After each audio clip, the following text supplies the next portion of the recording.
En République démocratique du Congo, seulement 2 500 000 personnes ont un compte bancaire. Un faible taux par rapport à l'ensemble de la population congolaise, estimée à 70 millions. Selon la Banque centrale du Congo, 10 millions de Congolais vivent avec une moyenne de 2 dollars américains par jour, se retrouvant ainsi dans la catégorie de la classe moyenne selon les critères de la Banque mondiale. Vous savez, nous avons un taux de bancarisation parmi les plus faibles au monde, même en Afrique. Le système bancaire n'a que 2 500 000 comptes.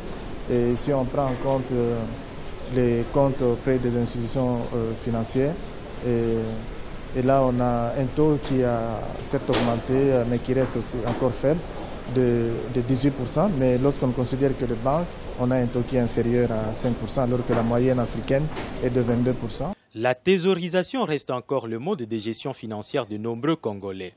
Méfiance vis-à-vis des banques, manque de moyens ou ignorance, chacun au sein de la population a sa façon d'aborder la question. Peut-être qu'on n'a pas ce qu'il faut placer à la banque.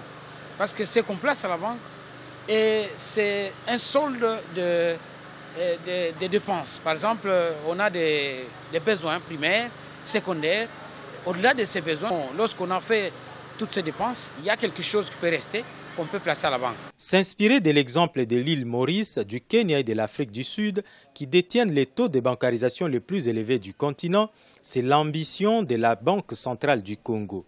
À cette fin, elle a lancé à Kinshasa un plan pilote consacré à l'éducation financière. La croissance de la République démocratique du Congo s'améliore.